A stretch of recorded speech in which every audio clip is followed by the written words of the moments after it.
ফজলুর রহমান যখন বললেন যে মুক্তিযুদ্ধ পরিবারের কেউ জামাত ইসলাম করে না, তখন সংসদে উত্তেজনা হয়, হট্টগোল হয়। পরে স্পিকার হাফিজউদ্দিন আহমেদ বীর বিক্রম তিনি শান্ত করেন। আবার ফজলুর রহমান সংসদ কাঁপালেন, সেই একই ইস্যু, মুক্তিযুদ্ধ ইস্যু। এবং এবারের ঘটনাটা এমন যে স্পিকারের চেয়ারে যিনি বসে আছেন তিনিও একজন বীর মুক্তিযোদ্ধা, ফজলুর রহমান তিনি নিজে বীর মুক্তিযোদ্ধা। তারপরও স্পিকার কিন্তু বাধা দিয়েছে ফজলুর রহমানের বক্তব্যে। তিনি বলছেন যে মুক্তিযোদ্ধা পরিবারের কেউ জামাতে ইসলাম করতে পারে না বলে সংসদে বলেছেন কিশোরগঞ্জ 4 আসনের এমপি বীর মুক্তিযোদ্ধা ফজলুর রহমান। বলছেন যে মুক্তিযোদ্ধা পরিবারের কেউ জামাতে ইসলাম করতে পারে না। তার মানে জামাতে ইসলামের সাথে মুক্তিযুদ্ধের যে একটা ব্যবধান, এটা আবার তিনি নতুন ভাবে ভিন্ন একটা বক্তব্যে নিয়ে আসলেন। নানা বিতর্ক তো আছেই। তিনি যে জামাতে ইসলামকে রাজাকারের দল বলেন এবং কখনোই এই দলের সাথে তিনি আপোষ করবেন না, এরকম নানান বক্তব্যে এর আগে তিনি মাঠ কাঁপিয়েছেন। তার জন্য তার কম ভোগান্তি পোহাতে হয়নি। দল থেকে তিনি বহিষ্কার হয়েছেন, আবার এমপি নমিনেশন পেয়েছেন, তার বাসার সামনে মব তৈরি হয়েছে। আবার নির্বাচনের পর তিনি এমপি যখন হয়েছেন তখন সবাই ভাবছিল যে তাকে মুক্তিযোদ্ধা মন্ত্রণালয়ের দায়িত্ব দেয়া হবে, কিন্তু দায়িত্ব দেয়া হয়নি। কিন্তু তাকে যথাযথ সম্মান দেয়া হচ্ছে এবং তিনি নিঃসন্দেহে সরকারি দলের একজন গুরুত্বপূর্ণ সদস্য। আর এই সরকার মুক্তিযুদ্ধকে আপল করে একটা রাজনৈতিক কারণও আছে, কারণ এখন প্রধান প্রতিপক্ষ জামাত তাকে নানাভাবে আক্রমণ করে বিএনপিকে। সুতরাং বিএনপিও রাজনৈতিক তার এখন এজেন্ডা জামাতকে ঘায়েল করার ব্যাপারে মুক্তিযুদ্ধের ইস্যু। তো সেই ইস্যুতে বেশ গরম বক্তব্য রেখেছেন ফজলুর রহমান। যখন বললেন যে মুক্তিযুদ্ধ পরিবারের কেউ জামাত ইসলাম করে না, তখন সংসদে উত্তেজনা হয়, হট্টগোল হয়। পরে স্পিকার হাফিজউদ্দিন আহমেদ বীর বিক্রম তিনি শান্ত করেন। হট্টগোল চলাকালে ফজলুর রহমান বলতে থাকেন, আমি আবারও বলছি মুক্তিযোদ্ধা পরিবারের কেউ জামাত করতে পারে না, শহীদ পরিবারের কেউ জামাত করতে পারে না। যদি কেউ করে থাকে তাহলে তিনি 3 গুণ অপরাধ করেছেন, যদি কেউ করে থাকে। তিনি বলছেন মুক্তিযুদ্ধের সঙ্গে যখন 1 মাসের গণঅভ্যুত্থানকে তুলনা করা হয় মুক্তিযুদ্ধের সঙ্গে, তখন মুক্তিযুদ্ধকে ছোট করা হয়। আমি মনে মনে ভাবি হয়তোবা আমি মরে গেলেই ভালো হতো। এটা তার আকুতি আর কি, যে মুক্তিযোদ্ধাকে ছোট করা কোনো মুক্তিযোদ্ধা আসলে মেনে নিতে পারে না। তিনি বলেন জামাতের আমির আমার চেয়ে 10 বছরের ছোট, তিনি নাকি মুক্তিযোদ্ধা পরিবারের সন্তান, তিনি নাকি শহীদ পরিবারের সন্তান। এরপরে সংসদ উত্তপ্ত হয়ে ওঠে। ফজলুর রহমানের বক্তব্যের পর বিরোধী দলীয় নেতা ফ্লোর নিয়ে ফজলুর রহমানের বক্তব্যের জবাব দেন এবং তিনি ফজলুর রহমানের অসংসদীয় বক্তব্য এক্সপান্স করার অনুরোধ করেন স্পিকার। অবশ্য এই রিপোর্টে, যুগান্তরের এই রিপোর্টে কি উত্তর দিয়েছেন পাল্টা, এটা জামাতের আমিরের বক্তব্যটা আসেনি। নিশ্চয়ই বক্তব্যটা পেলে তার একটা বিশ্লেষণ দিতে পারতাম, কিন্তু বোঝাই যাচ্ছে ফজলুর রহমান কিন্তু তার অবস্থান থেকে সরেনি। তিনি মুক্তিযুদ্ধ ইস্যু নিয়ে যেভাবে বিএনপির এমপি হয়ে, নেতা হয়ে ফাইট দিচ্ছেন, এটা বিএনপিকে আরো উজ্জীবিত করছে। কারণ বিএনপির এখন অধিকাংশ বক্তা কিন্তু ঘুরে ফিরে 71-এর প্রসঙ্গ আনছে এবং সেই সাথে জামাত এবং শিবির যে গুপ্ত রাজনীতি করে সেই প্রসঙ্গ নিয়ে কিন্তু সম্প্রতি রাজনীতিতে বেশ একটা উত্তপ্ত পরিবেশ বিরাজ করছে। দর্শক, সুপ্রিয় দর্শক, আসসালামু আলাইকুম। ত্রয়োদশ সংসদের প্রথম অধিবেশন বসার 1 মাসেরও বেশি সময় পর মঙ্গলবার প্রথমবারের মতো কথা বলার সুযোগ পেয়েছেন বীর মুক্তিযোদ্ধা ফজলুর রহমান। তিনি তার প্রথম বক্তব্যে জাস্ট ফাটিয়ে দিয়েছেন এবং বাংলাদেশে যারা মুক্তিযুদ্ধের চেতনা ধারণ করেন এবং মুক্তিযুদ্ধকে যারা লালন করেন তাদের মন জয় করে নিয়েছেন। এটা বিএনপি, আওয়ামী লীগ, সর্বোপরি দলমত নির্বিশেষে যারা মুক্তিযুদ্ধের পক্ষের লোক তারা ব্যাপক আকারে এই বক্তব্য পছন্দ করেছেন এবং ফজলুর রহমানকে একজন বাঘের সঙ্গে তুলনা করছেন অনেকেই, এবং সংসদে তার এরকম বক্তব্য অনেকেই আরও আশা করছেন। তবে বিপরীতে কি ঘটেছে? বিপরীতে সেখানে জামায়াতের নেতাকর্মীদের এবং জামায়াতের যারা সংসদ সদস্য রয়েছেন এবং সংসদের বাহিরে জামায়াতের অনুসারী, ভোটার, নেতাকর্মী যারা রয়েছেন তাদের প্যান্ট ঘিলা হয়ে গেছে এবং তারা এই ফজলুর রহমানের বিরুদ্ধে এক ধরনের কুৎসা রটাচ্ছেন। সংসদেই আমরা এটা নিয়ে ব্যাপক উত্তেজনা দেখলাম। মানে এখন পর্যন্ত এই ত্রয়োদশ সংসদের যতগুলো অধিবেশন যতগুলো বৈঠক আমি দেখলাম, প্রথম অধিবেশনে যতগুলো বৈঠক আমি দেখলাম বা যতদিন পার হয়েছে, সবচেয়ে উত্তেজনাপূর্ণ বৈঠক বা উত্তেজনাপূর্ণ দিন গেছে এই মঙ্গলবার 28শে এপ্রিল দিনটি। ফজলুর রহমান এমন বক্তব্য দিয়েছেন, তার বক্তব্যের পর পুরা সংসদ উত্তেজনায় ভরে উঠেছে এবং স্পিকারকে এটা স্তিমিত করতে অনেক বেগ পেতে হয়েছে। কিন্তু এখানে একটা ইন্টারেস্টিং ঘটনা ঘটে গেছে। ফজলুর রহমানের এই বক্তব্যের পর বিএনপি দলীয়ভাবে কিংবা বিএনপির উচ্চ পর্যায়ের নেতারা ফজলুর রহমানের এই বক্তব্যকে সমর্থন করেননি। তিনি যে জামাতকে আঘাত করে বক্তব্য দিয়েছেন এবং তার বক্তব্যে যে জামাতের গায়ে আঘাত লেগেছে, সেই আঘাতটা বিএনপির কেন্দ্রীয়ভাবে সমর্থন করেননি। বরঞ্চ বিএনপির কেন্দ্র থেকে বা বিএনপির উচ্চ পর্যায়ে বা ট্রেজারি ব্রাঞ্চে যারা ছিলেন তাদের দিক থেকে এটার এক ধরনের বিরোধিতাই করা হয়েছে। অর্থাৎ এটা ঐক্য নষ্টের একটা মতো বক্তব্য, এরকমটাই ইঙ্গিত পাওয়া গেছে। সেটা বিরোধী দল থেকেও পাওয়া গেছে এবং বিএনপির উচ্চ পর্যায়ের যে নেতারা এটা নিয়ে বক্তব্য দিয়েছেন তাদের বক্তব্য এটা ইঙ্গিত পাওয়া গেছে। আমি সেসব নিয়ে কথা বলবো এবং এর মধ্য দিয়ে একটা জিনিস স্পষ্ট বার্তা ফজলুর রহমানের কাছে গেছে যে তিনি এরকম বক্তব্য আর দিতে পারবেন কিনা সেটা নিয়ে সন্দেহ তৈরি হচ্ছে। আগে দেখি যারা ফজলুর রহমান তিনি কি বলেছেন। তিনি বলেছেন, আমি বলবো এই কথাটা বলাই অন্যায়, কারণ মুক্তিযুদ্ধের সঙ্গে 5 আগস্টের তুলনা হয় না। এটা প্রশান্ত মহাসাগরের সঙ্গে একটা ডোবার তুলনা করা, একটা কুয়ার তুলনা করা। তিনি এই কথাগুলো অনেক আগে থেকেই বলছেন। তিনি এই অভ্যুত্থানকে স্বীকার করেন, এই অভ্যুত্থানে যারা নেতৃত্ব দিয়েছেন, এই অভ্যুত্থানের মধ্য দিয়ে যে দল তৈরি হয়েছে সবাইকে তিনি সম্মান করেন, এই কথা তিনি বহুবার বলেছেন। কিন্তু তিনি সেটা একজন মুক্তিযোদ্ধা হিসাবে তিনি যে মুক্তিযুদ্ধটা দেখলেন এবং এই অভ্যুত্থানটা যেভাবে দেখলেন, তিনি এই দুটার সঙ্গে তুলনা করতে রাজি নন। এবং বাংলাদেশের আমি মনে করি এখনো এটা নিয়ে যদি ভোটাভুটি করা হয় এবং মানুষকে যদি একটা জরিপও করা হয়, আমি বিশ্বাস করি মুক্তিযুদ্ধের সঙ্গে মানুষ এই 24-এর গণ অভ্যুত্থানের সঙ্গে তুলনাযোগ্য এরকমই মনে করে না। এটা একটা সরকার পরিবর্তনের আন্দোলন এবং এখান থেকে একটা অভ্যুত্থান হয়েছে এবং মানুষের ব্যাপক অংশগ্রহণ ছিল। আর ওটা একটা স্বাধীনতার আন্দোলন এবং বাংলাদেশের মানুষ একটা বাহিনীর সঙ্গে, একটা বিদেশি বাহিনীর সঙ্গে, যেখানে এই দেশের রাজাকাররাও ইনভলভ ছিল, তাদের বিরুদ্ধে যুদ্ধ করে বাংলাদেশের স্বাধীনতা ছিনিয়ে এনেছে। অর্থাৎ এই দুইটা তুলনা হয় না। এখানে একদম কারেক্ট ফজলুর রহমান। তিনি আরো বলেছেন, তারা বলছে এখানে কোনো মুক্তিযোদ্ধা হয় নাই। সেদিন মুক্তিযোদ্ধা হিসেবে আমি বলেছিলাম আলবদরের বাচ্চারা, এখনো ফজলুর রহমান জীবিত আছে। মুক্তিযুদ্ধ হয়েছে, মুক্তিযুদ্ধই সত্য। 30 লক্ষ মানুষ জীবন দিয়েছে, এটাও সত্য। আমরা সেদিন তাদের সঙ্গে যুদ্ধ করেছিলাম। অর্থাৎ তিনি রাজাকারের বাচ্চা বা রাজাকারকে বা বাংলাদেশের স্বাধীনতা বিরোধী যে শক্তিটা আছে এটাকে আলবদরের বাচ্চারা এভাবে বলছেন এবং তিনি বলছেন মুক্তিযুদ্ধ হয়েছে এবং সত্য এটা, আমি নিজেও যুদ্ধ করেছি এবং আমি এখনো বেঁচে আছি। তোমরা মুক্তিযুদ্ধ হয়নি এরকম কথাটা না বলার বা এইরকম দুঃসাহস না দেখানোর জন্যই বলছেন।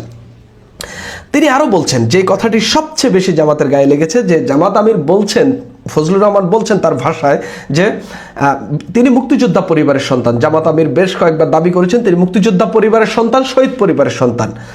তিনি বলছেন, ফজলুর রহমান বলছেন এটা বলে এবং তিনি জামাত করে এবং শহীদ পরিবারের সন্তান জামাত করে ডাবল অপরাধ করেছেন। যদিও এগুলোর জবাব পরবর্তীতে ডাক্তার শফিকুর রহমান খুব ভালোভাবেই দিয়েছেন। এই দেশের তিনি আরো কিছু কথা বলেছেন, এই দেশের বাগানে শুধু শিয়লি বেলি ফোটে না, এই দেশের বাগানে রক্তজবা এবং রক্ত গোলাপও ফোটে। এবং তিনি আরো বলছেন এই দেশের জঙ্গলে শুধু কোকিল ডাকে না, এই দেশের জঙ্গলে রয়্যাল বেঙ্গল টাইগারও আছে।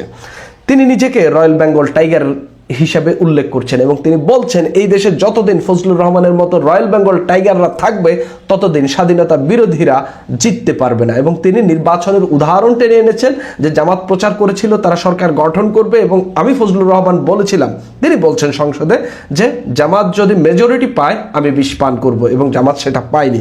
তবে ফজলুর রহমানকে এই সত্যটাও বিশ্বাস করতে হবে, জামাত এবং তাদের জোটকে মানুষ 77টি আসনে জয় পাইয়ে দিয়েছে বা 77টি আসনে তাদের লোকদেরকে এমপি করে সংসদে পাঠিয়েছে। এটাও কিন্তু তাকে বিশ্বাস করতে হবে। মুক্তিযোদ্ধার বিরোধিতার যে ঘটনা, এটা তো অবশ্যই তাদের সঙ্গে রয়েছে এবং তাদের কিন্তু ভোটারও তৈরি হচ্ছে। এর জবাবে জামাত আমির উঠে দাঁড়ালেন। সংসদে একটা বিশাল হট্টগোলের অবস্থা হয়ে গেছে, খুবই বাজে অবস্থা, এটা কন্ট্রোল করা খুবই কঠিন হয়ে পড়ছিল। জামাত আমির দাঁড়ালেন, তিনি দাঁড়ালেন যে তিনি এই ফজলুর রহমানকে তিনি প্রতিবাদ জানিয়ে তিনি বলছেন তিনি মুক্তিযুদ্ধে তার অবদান সব কিছু বলেছেন, কিন্তু নিজের অবদান বলতে গিয়ে আরেকজনের অবদানের উপর হাতুড়ি পেটানোর অধিকার কাউকে দেওয়া হয়নি। এরপরে দেখলাম যে সবাই টেবিল চাপড়াচ্ছেন এবং জামাতের আমিরের এই বক্তব্যকে সমর্থন করছেন। তিনি পার্সোনালি আমাকে হার্ট করেছেন। তিনি বলেছেন যে আমি বলে থাকি আমি শহীদ মুক্তিযোদ্ধা পরিবারের সদস্য বলেই তিনি এটাকে চ্যালেঞ্জ করেছেন। 2 নম্বর, উনি বলেছেন কোনো মুক্তিযোদ্ধা কিংবা শহীদ পরিবারের সন্তান কেউ জামাত ইসলামী করতে পারে না, তাহলে ওনাকে জিজ্ঞাসা করে করা লাগবে। আমিও মনে করি কোনো মুক্তিযোদ্ধা যদি জামাত ইসলামী করতে পারেন, তিনি রাজনীতি হিসাবে কোনটাকে বেছে নেবেন সেটা।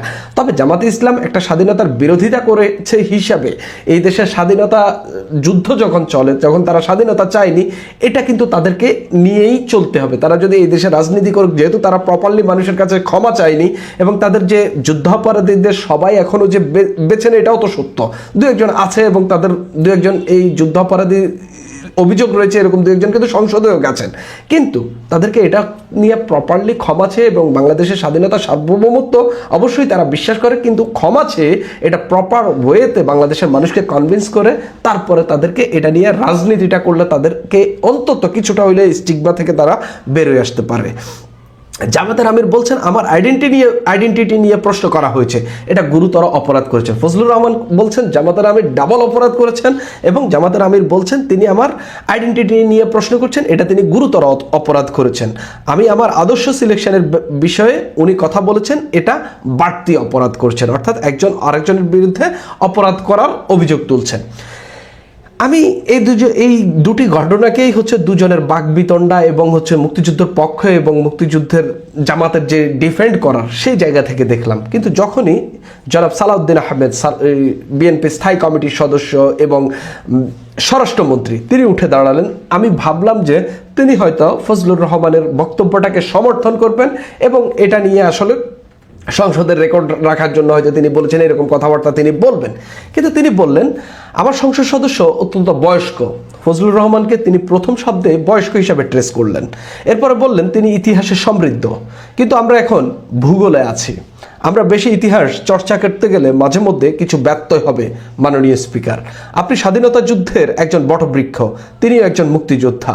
আমার মাঝে মধ্যে শুনতে ভালো লাগে যখন বিরোধী নেতা বলেন যে তিনি শহীদ পরিবারের সন্তান, আমরা এটাকে ধারণ করি। কয়েকজন বীর মুক্তিযোদ্ধা বিরোধী দলেও আছেন, আপনি নিজেই স্বীকৃতি দিয়েছেন কয়েকজন মুক্তিযোদ্ধা আছেন। স্বরাষ্ট্রমন্ত্রী বলছেন আমরা এখানে যখন জাতীয় মুক্তিযোদ্ধা কাউন্সিলের বিলটা পাশ করি তখন জামাতে ইসলামী ছিল, অর্থাৎ তাদের এখানে সমর্থন ছিল। তিনি বলছেন যে আমরা এই অতীত ইতিহাস বেশি না বলে আর দেশটাকে বা আমাদের মধ্যে বিভাজন তৈরি করতে চাই না। অর্থাৎ তিনি ফজলুর রহমান যে বক্তব্য দিয়েছেন সেই বক্তব্যটাকে এক ধরনের খারিজ করে দিয়েছেন বা তিনি এই বক্তব্যটাকে খুব একটা সমর্থন জানাননি। অর্থাৎ বিএনপির স্ট্যান্ডই এটা এবং জামাতে ইসলামের সঙ্গে ঐক্যটা তৈরি রাখার জন্য এবং জামাতে ইসলামী যেন বিএনপিকে খুব বেশি তুলোধনা করতে না পারে সেজন্য তিনি জামাতে ইসলাম এই ঘটনায় জামাতে ইসলামের পক্ষেই থাকলেন এবং ফজলুর রহমান যা বলে ফেলেছেন এটাকে খুব বেশি প্রমোট করেননি। তবে এই ঘটনারও ফজলুর রহমানকেও আমরা দেখলাম এরপরে বক্তারা কিছু বক্তা সমর্থন করেছেন। এর মধ্যে আন্দালিব রহমান পার্থ অন্যতম। তিনি বলেছেন যে মুক্তিযুদ্ধের কথা যখন আসবে জামাতের বিরোধিতার কথাও আসবে, কারণ আমি তো হাওয়ার সঙ্গে যুদ্ধ করিনি, আমি পাকিস্তানি মিলিটারির সঙ্গে যুদ্ধ করেছি এবং এখানকার রাজাকারের বিরুদ্ধে যুদ্ধ করেছি, এটা তো সত্য কথা। অর্থাৎ যখন মুক্তিযুদ্ধের কথা আসবে তখন রাজাকারের প্রসঙ্গ আসবে, তখন আমরা যে তাদের বিরুদ্ধে যুদ্ধ করেছি তখন আমাদেরকে আসলে এখানে বিভাজন হইতে হবে। তিনি এরকমটাই আমরা বিভাজন হব না ধর্মের ভিত্তিতে, অর্থাৎ আমরা বিভিন্ন ধর্মের মানুষ থাকলেও সবাই এক থাকবে, এখানে আমরা বিভাজন হব না। কিন্তু তিনি বলছেন যখনই মুক্তিযুদ্ধ আসবে তখনই আসলে আমাদেরকে বিভাজন হতে হবে, কেননা আমরা রাজাকারের বিরুদ্ধে যুদ্ধ করেছি এবং রাজাকার এবং তাদের সমর্থক যারা রয়েছেন বা তাদের আদর্শের অনুসারী যারা রয়েছেন তাদের সঙ্গে আমাদের বিভাজন হবে। তিনি স্পষ্টত এই ইঙ্গিতটাই দিলেন এবং এর মধ্য দিয়ে ফজলুর রহমানের বক্তব্যকে তিনি সমর্থনই করলেন। করলেন। এরপরে নোয়াখালী 2 আসন আমার আসনের এমপি বক্তব্য দিলেন জনাব জয়নাল আবেদিন ফারুক। তিনি আসলে এইসব বিষয় নিয়ে কথাবার্তা বলেছেন এবং সেখানেও তার কথাবার্তার মধ্যেও জনাব ফজলুর রহমানের বক্তব্যের কিছুটা সমর্থন পাওয়া যায়, কিন্তু বিএনপির কেন্দ্রীয় নেতাদের বা ট্রেজারি বেঞ্চের কারোর দিক থেকে তার বক্তব্যের সমর্থন পাওয়া যায় না। যখন মঙ্গলবার এই ঘটনাগুলো ঘটলো, বুধবার আবার সংসদ অধিবেশন বসেছে। সংসদ অধিবেশনে পররাষ্ট্র প্রতিমন্ত্রী শামা ওবায়েদ তিনি উঠে দাঁড়ালেন এবং তিনি একটা আর্জি জানালেন। তিনি জানালেন যে সংসদে যারা বীর মুক্তিযোদ্ধা আছেন তাদেরকে সম্বোধন করার আগে যেন বীর মুক্তিযোদ্ধা শব্দটি বলা হয়। এরপরে স্পিকার বললেন, যারা প্রতিমন্ত্রী বীর মুক্তিযোদ্ধার সংজ্ঞা পাল্টে গেছে, যারা অস্ত্র হাতে যুদ্ধ করেছেন এখন শুধুমাত্র তারাই বীর মুক্তিযোদ্ধা, বাকিরা সহকারী মুক্তিযোদ্ধা। এখন এখানে কতজন অস্ত্র হাতে যুদ্ধ করা মুক্তিযোদ্ধা আছেন এটা নিয়ে তিনি কথা বলেছেন। যদি এরকম কেউ থেকে থাকেন তাহলে কিন্তু তাকে প্রাপ্য সম্মানটা বা প্রাপ্য মূল্যায়নটা দেওয়া যেতে পারে। এর বাইরে আমরা আসন ভিত্তিক যে পরিচয় সেভাবেই আমরা অ্যাড্রেস করব।